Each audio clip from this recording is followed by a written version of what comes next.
Hey, multifamily investors, Brandon here, and I have questions a lot about investing out of state and how do I pick a property management company? Now, full disclosure, I've had experience. I've owned my own PM business in Seattle for a few years, and I own another one now in Renton with my buddies Cody and Christian.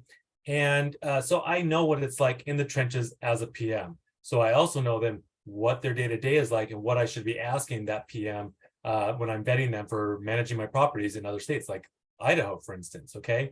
So I always start with, right, an agent, broker in that area, people in my sphere, other investors, and then good old Google and check reviews and stuff like that. Now, keeping in mind that it's very, very rare that people go out of their way to give great reviews on their PM. It's usually pissed off tenants that go on there and slam PM companies. So I don't put a ton of weight in the reviews, but I still like to check Google and just kind of check it out and see how they compare.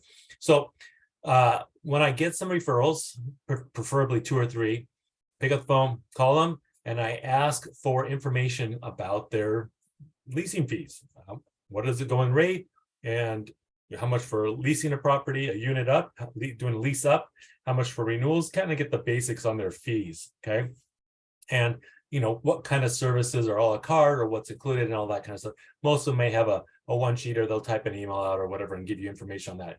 Now, here's the biggie. If I'm really serious, like when Cody and I had a property under contract in Tulsa, Oklahoma, we flew out there and I made appointments to meet with 3 PMs. One of them actually had to bail on us last minute, so that didn't really work out, but we went and met 2. And it was a great process because they were totally opposite ends of the spectrum. One was kind of a younger company, super tech savvy, and the other one was really old school, like 100-year-old property management company, family owned, real small, old school, a lot of paperwork and things like that.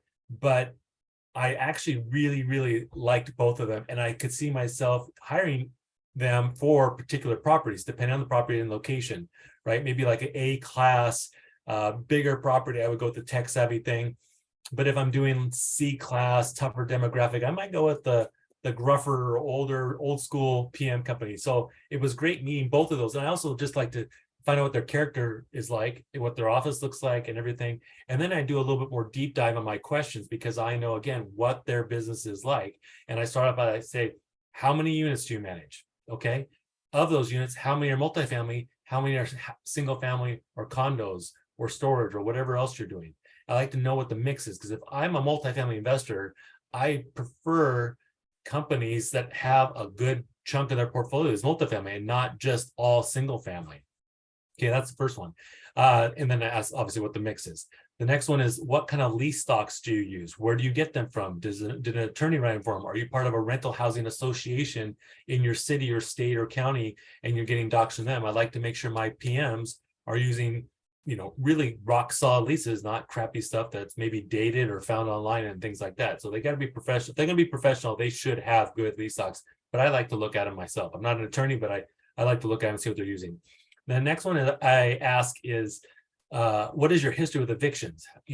How many have you had in the last year, the last 3 years, and what percentage of your portfolio have you had to deal with evictions? And then help them educate me on the process of evictions in the state.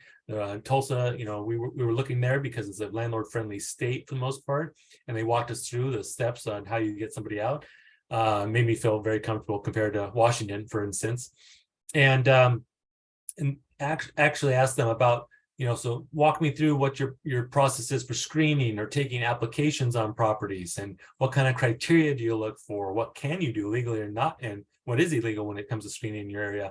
And then how do you divvy up the management for move-ins and move-outs and renewals? Is it assigned to a property manager that has a little chunk of the portfolio, or is it managed in-house? Do you have an in-house handyman, or is everything billed out third-party contractors?